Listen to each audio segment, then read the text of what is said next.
You are watching the New Orleans Television Internetwork.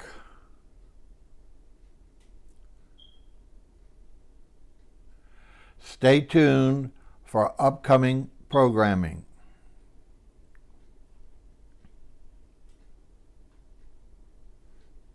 The New Orleans Television Internetwork includes the following shows. Tuesday mornings at 10 o'clock Central Standard Time in the USA, Shore Trends, starring Bob Bockelman and co-host Daniel Munn, representing both sides on the same topic, both sides of our city. Future shows and upcoming are Restaurant Review, featuring chefs in the New Orleans area, Chef's Chat, featuring chefs around the globe and their food, Artist Review, featuring artists around the globe and pieces of their work for your viewing pleasure, Real Review, which can be either a personality show or a filmmaker show. Future shows will be Rags Review for fashion and other ideas. If you have ideas for the shows to expand our broadcasting, please contact me at Bob Bockelman email bob@rrevue.net. Any suggestions about programming, appearances, advertising, sponsorship should all go to that email.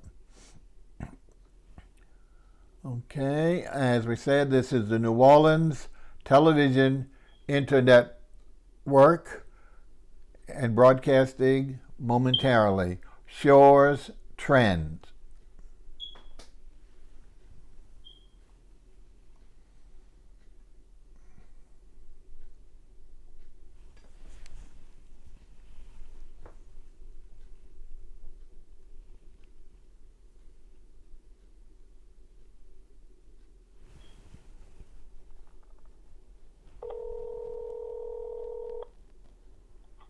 Did you hear anything? Yeah. On which channel? I heard it on both. Oh, good. Okay, well, I got to start now. Start the show. All right, thank you. Talk to you later.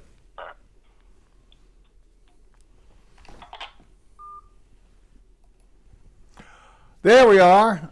Welcome. It's Tuesday morning, 10 o'clock Central Standard Time now. We're in the fall of New Orleans. We actually have some fall temperatures. Last week, cold, warming up now, and flip-flop. It'll be a little bit before it finally gets cold. Maybe end of November, usually December or January. Certainly January and February, December. Those are our cold months, just like summer is our hot months. Anyway, enough about that. We appreciate you joining us this morning on Shore Trends. Apologies for last week. As I mentioned to you, two things. One, of course, again, today, our co-host is still in California, so we'll return to our standard Shore Trends next Tuesday at 10 o'clock. In addition to the change in format for today, we will also want to apologize for still going through technology problems. We had some audio problems, I believe, on YouTube last week, and maybe even broadcasting problems. So Facebook went out all right, but I'm hoping we both are simulcasting on Facebook under Bob Bockelman and YouTube under R_REVUE. So we're hoping you're catching us on one of those channels and can see us on the later replays of the show. All right, let's move forward. Today, as I mentioned, and as of last week too, last week we just worked out the kinks where we're pretty sure that we're doing well with broadcasting right now. So we're going to move forward. Rather than take something that Daniel doesn't have a chance to respond to, and we might redo this later on. We're going over one of the formatted shows that we've done before previously that we are going to relaunch. As you know, a lot of our shows are under the parent company, same thing as the YouTube channel, RREVUE, with the first R standing for what is the specific title of the show, like restaurant, artist, etc. Today we're going to do a special segment of Reel Review, REEL. Now, normally all of our formatted shows include a guest, and in a real show would include either a director or some type of filmmaker or actor, etc. We're doing a special Reel Review, almost an REVIEW, of the commercial, soon-to-be-released movies, films, that will be in your theaters hopefully very soon, or different months, that were shown as a nightly feature of the New Orleans Film Festival. As you know, I've been a member for 28 years. I do screenings with regard to helping narrow down the search for which movies might win awards and also might appear in the film festival, which runs the second week of October from Wednesday through Wednesday nights.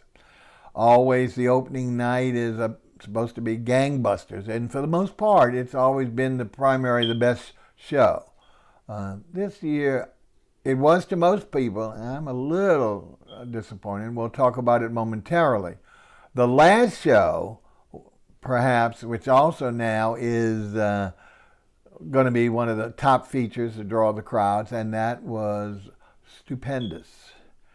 The Friday night show, which we'll talk about, Thursday night, the night after opening, I really thought should have been the opening. It was gangbusters. At the same time, it's very controversial, and we'll talk about that momentarily. So, again, let's proceed. We're going to go night by night with a brief review because, again, we only have a half an hour on this show. But we're going to talk briefly about these shows, some of them which are being in New Orleans, being advertised right now. One of them, I believe, might be even starting this weekend, one of the big ones. So I definitely want you to pay attention if you haven't already seen this somewhere else with regard to these movies or heard it or you're a big film buff and you follow this stuff. The opening night movie, which was Wednesday night, was called Marriage Story, starring two big stars, basically, actress and actor. The actor being Adam Driver. For those who might know him, he's been in several things. I think his latest venture is in the new, or some of these Star Wars episodes at movie shows. And his co-lead actress, Scarlett Johansson, very, very famous. In fact, she's going to be in another movie that we'll be talking about in a few minutes that also appeared during the show. This is a story between a television actress who's been very famous in her own right, who basically gives up that to support her husband, Adam Driver, who is an way off Broadway playwright, director, and actor.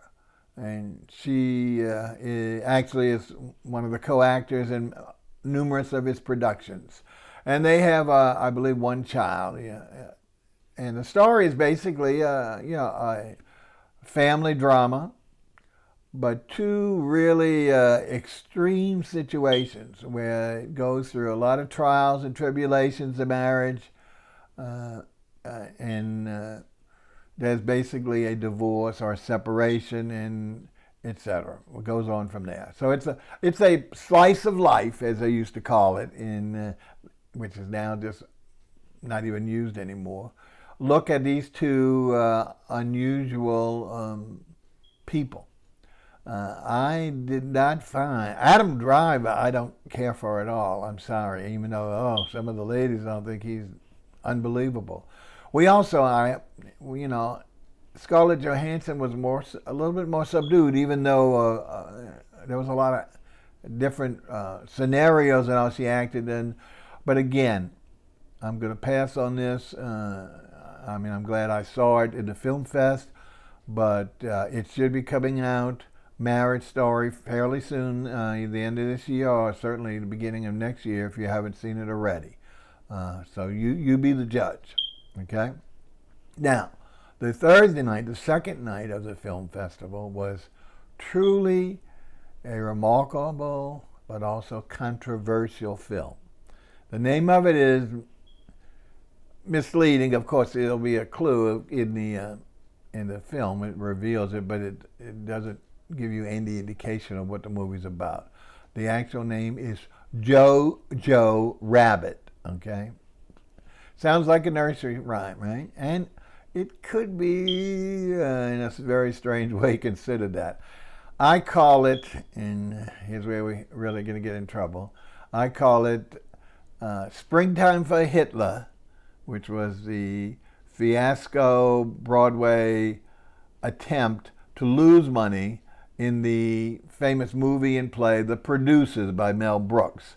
So Springtime for Hitler meets Anne Frank. Okay. Wow.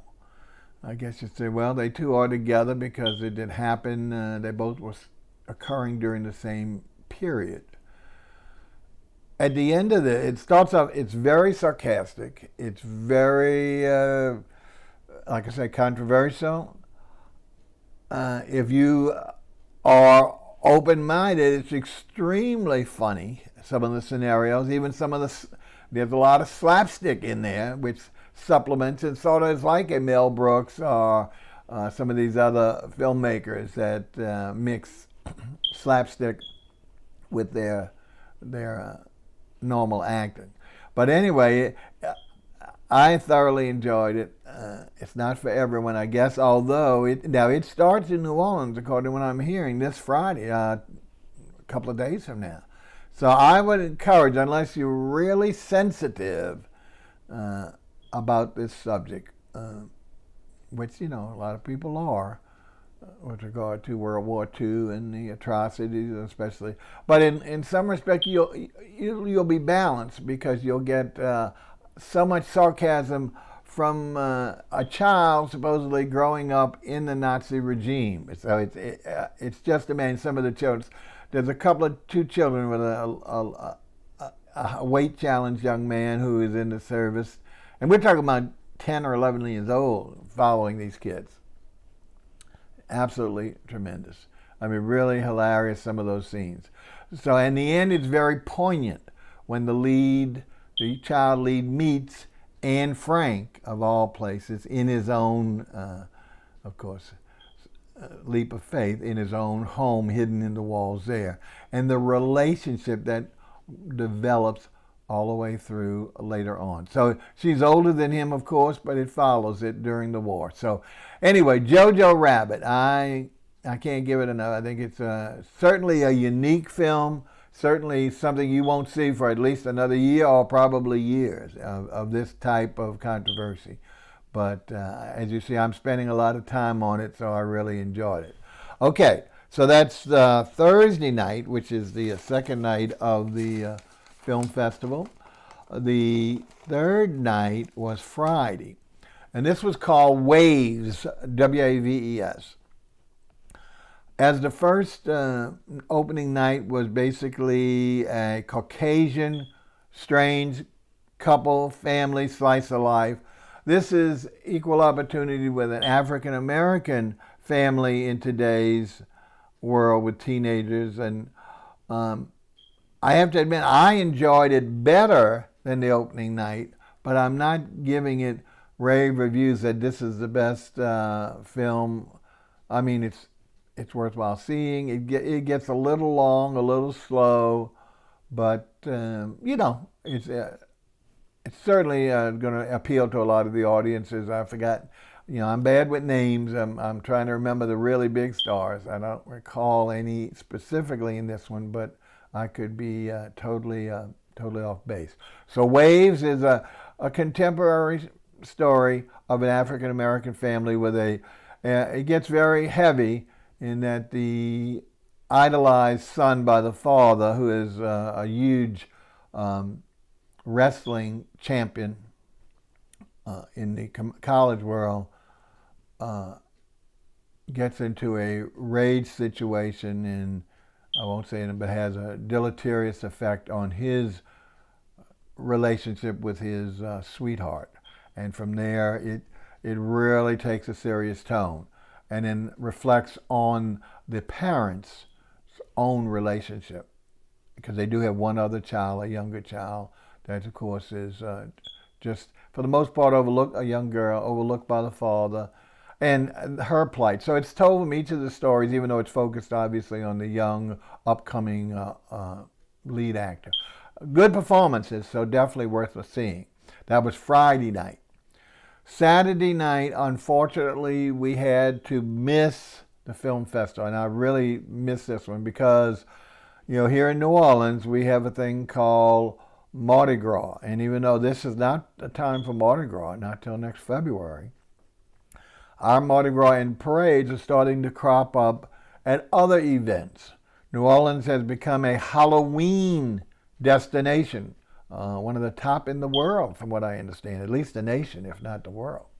And where people are coming here because of the history, the cemeteries that have alleged stories, Marie Laveau being buried here, a lot of ghost stories because our architecture is so old in the French Quarter. So it's always been, and a lot of feature costume parties, giant situation where everyone dresses up. So it's really gotten a lot of attention. So much so that the famous float buildings in our city created about 10 years ago, maybe a little less, a parade called Crew of Boo, where of course it's all Halloween related and the costumes. And I actually, I know I filmed it Facebook Live, so you could check on my channels and see for that. That's only a couple of weeks ago, 3 or 4 weeks. It was the Saturday before Halloween, not Halloween per se.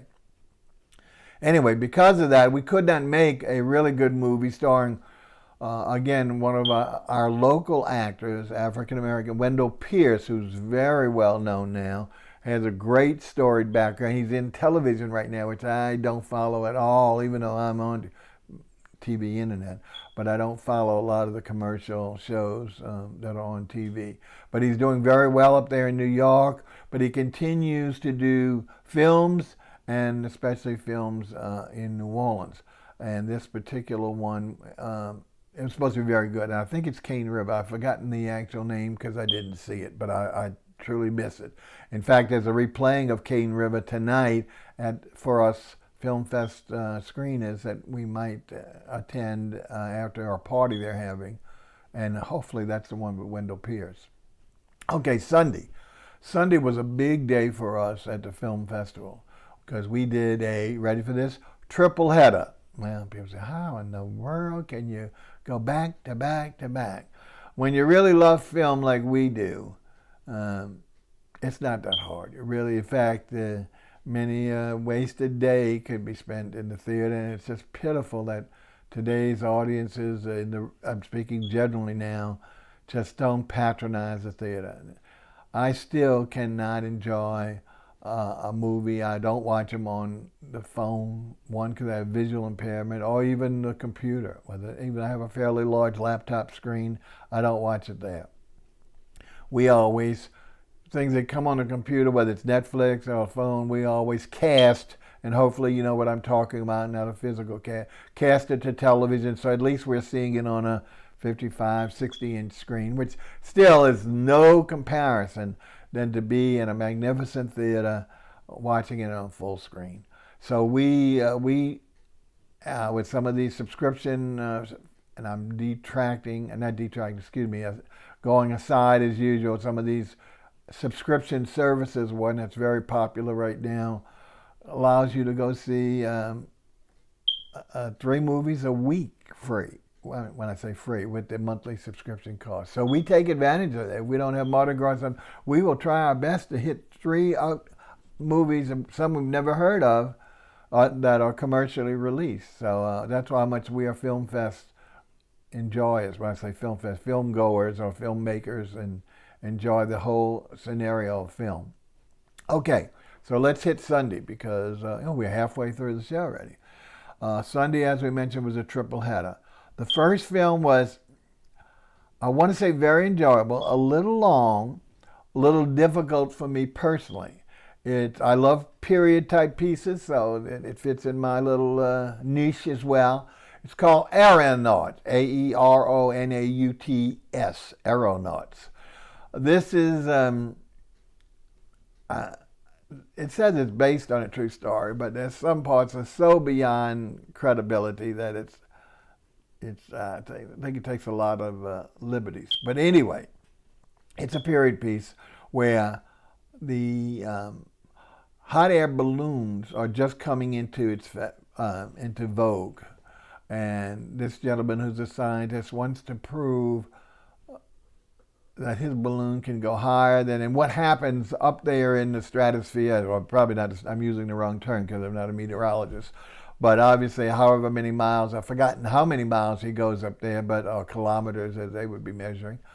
But he and the lead actress, who is just unbelievable performance. She's a real ingenue in her own right, as you'll see, especially at the end of the show. And how these two, she's more vaudevillian and brings all the attention to the dramatic attempt that this gentleman, scientist, basically a future meteorologist. This is before meteorology, I think, was even termed. And he actually becomes the premier meteorologist as a result of his efforts in this endeavor. I say it gets a little tedious a little bit because some of as they go up, of course, there's got to be calamities. You've got to have things go wrong. But during that, some of those calamities and their resolution are really extreme and a little hard to swallow. But at the same time, the relationship between the two, because they're two different personalities altogether, and how each become to appreciate the other, is very, very good. So it's a little long, like I said, because there's a lot of slow parts, especially when they're up in the netherworld, where things just aren't happening. And again, the director, I'm sure, wants to dramatize that situation. But today's, I'm a detract again, or not detract, but aside. Editing is so important, and yet to me, especially for length, just still can't be done properly.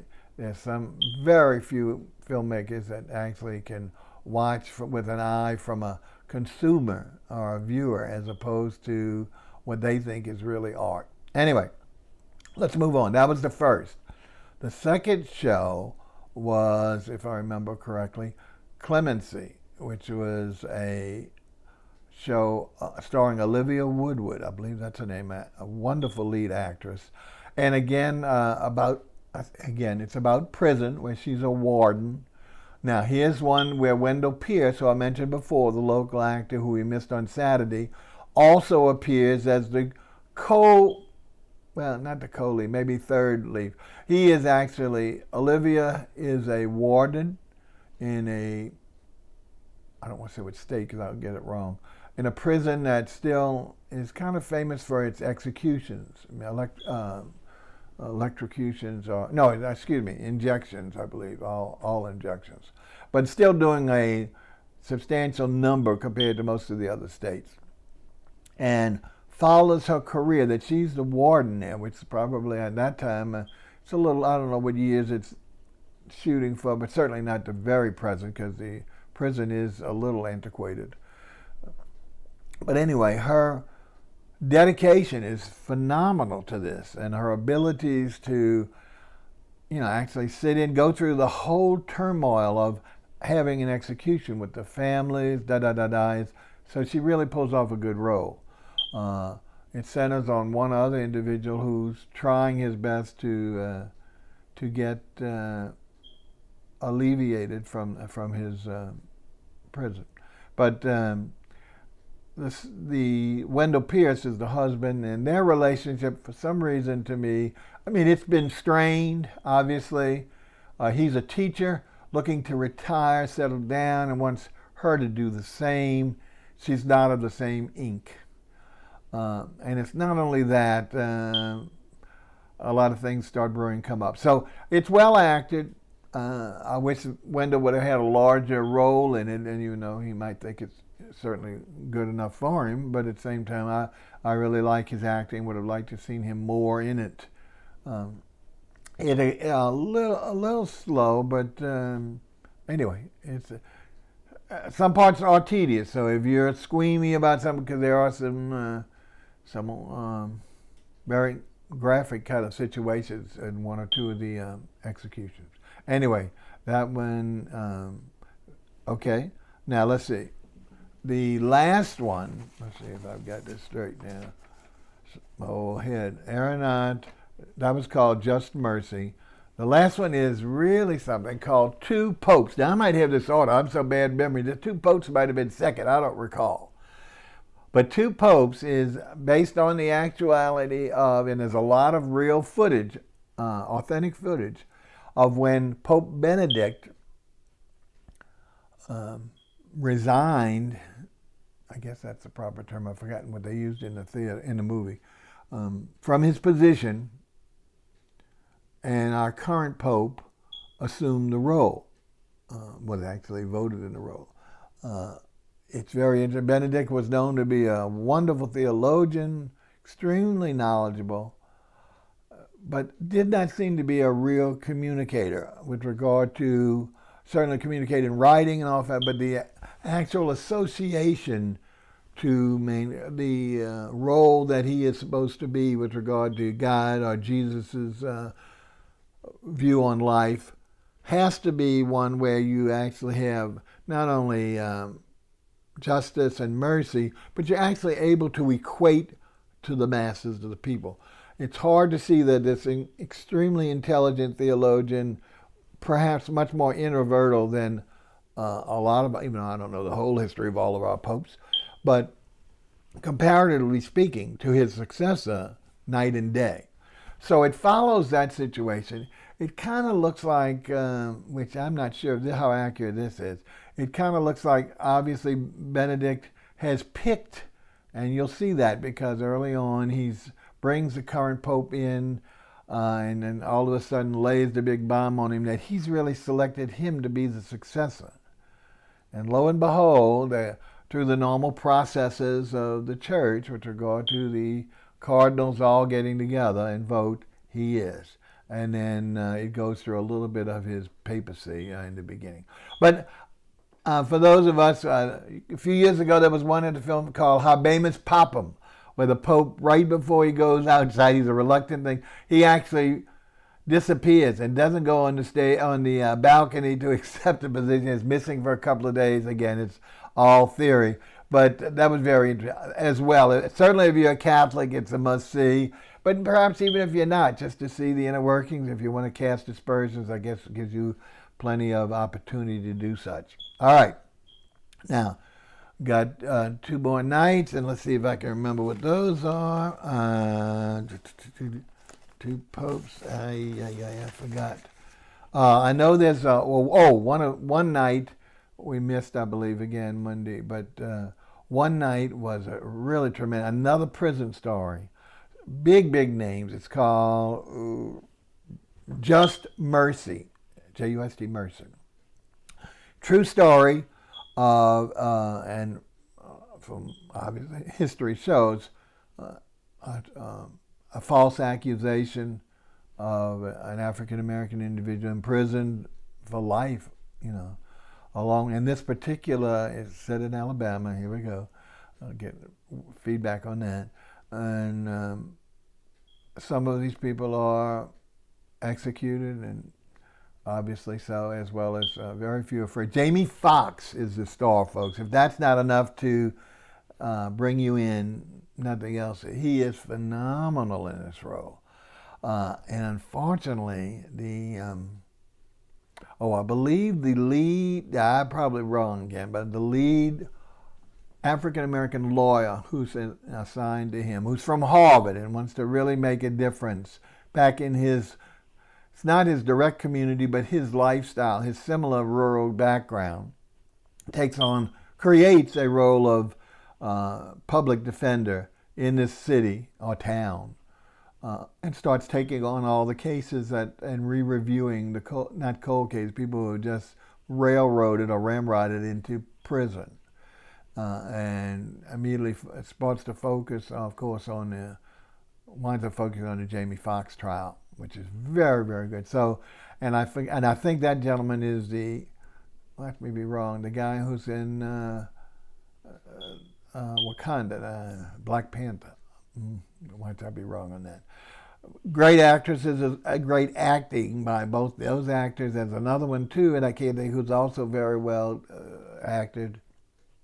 Maybe the warden, and sub-acting. So the whole thing is worth it. This is a really tremendous movie. I think it should really get acclaim, certainly from Jamie Foxx, but the movie itself is very, very good. Okay, now I think that's everything except for the closing night. I know it seems like I'm short one film, folks, and you'll have to, but we're down toward the end of the show. This is the one that's being featured right now in New Orleans coming up this weekend. And it's going to be definitely Oscar nominated for both the lead actress, supporting actress, and the film. It's called Harriet. Harriet is Harriet Tubman, supposedly a new face on the $20 bill, if and when that ever develops. But it's her story, which unfortunately I didn't know a lot about. She basically, and I hate to use that word basically, she was probably the originator, from what we see, of the Underground Railroad network, or certainly she brought it to famous, where she, as a slave, physically is able to escape by herself and moves up to, I forget what it was, Boston, one of the northern towns, and meets a gentleman who's involved with doing this as well, in sequestering slaves through the Underground Railroad and giving them new lives. So much so that she, can you believe this, after doing this wonderful and horrendous ability to get away, the inclement weather, the whole thing being searched for, she goes back and brings her family and other people and becomes not one or two times, her whole life, till eventually she remarries and won't go through the first marriage and settles down in the end with regard to, after becoming very prominent for what she's done to save so many slaves from slavery. Okay, please go see it. Please, please, Harriet. If you can't see it now, I don't know, I guess it'll come on those sermons, but if you can, see it in the theater. Okay. If the clocks on the wall is fairly, or really on my desk, is fairly accurate, we're going to go ahead and probably sign off for today. Hopefully you were interested. If you're a film goer, you need to pay attention to some of the stuff I say, even if you go just because, even if it's something I didn't care that much for. Well, I want to go prove Bob wrong. Great. One is, I want you out there in the theaters instead of the comfort of your home, laziness, just going to the subscription services. These are shows, folks, that'll be, some of them are now simultaneously with the subscription service. Some of them are sponsored. Two of them, I believe, were sponsored by Netflix, which causes a problem. And I don't want to go into all that. The key is, if you can get away, and if you have the time and don't have the encumbrances, and I know it's financial if you don't belong to a subscription service, but try and see some of these movies, especially the ones that sound of interest to you, and watch them in the theater. Of course, the next big thing coming next month, Star Wars, the final, I guess they call it the final episode, but with all the prequels and all the subsets, it'll never really end, certainly probably not in my lifetime. Anyway, all right, folks, well, again, I do appreciate you watching and bearing with us. Hopefully we have some people watching both on FaceTube and FaceTube. That's a new hybrid. There you go, Bob. Facebook and YouTube. Send me any comments you'd like with regard to your criticisms or suggestions. If you'd like to help support the show, please do that. Again, the best way is email Bob, B-O-B, at rrevue.net. Not com anymore. I lost that to the Chinese hijackers. Bob at rrevue.net. Please let me hear from you. Would love to. A lot of you folks contact me on Facebook Messenger because I'm so visible there, even though that's, I guess, only for old folks. Stay tuned next week. We are hoping to be back same time, same place. Again, with our new situation where Daniel, our North Shore representative and co-host, will be back. And he'll be broadcasting from who knows where. I'm going to be broadcasting from our little studio we've set up here. Until such time we get a venues or different venues like we did the first 2 weeks to rotate, where we can see something a lot more attractive than just our beautiful logo behind us, and we can then be together again. The distance is mainly the problem with coordinating our unification, if you want to call it. But we can do it technologically, as you'll see, starting next week. And don't forget, after that, we'll be starting to relaunch all of our regular programming, one by one, staged in. So if you're a chef, if you're an artist, if you're a personality, if you're a designer, if you're a nonprofit, again, contact me at Bob at rrevue for future shows where you can be. You don't have to come into my little shop. We can do it via your smartphone or your laptop and talk all about what you do and show the folks how well you do it. Okay, for Bob Bockelman signing off from Shore Trends, we look for you next week and watch for me during the week anywhere. Okay, stay tuned. Bye.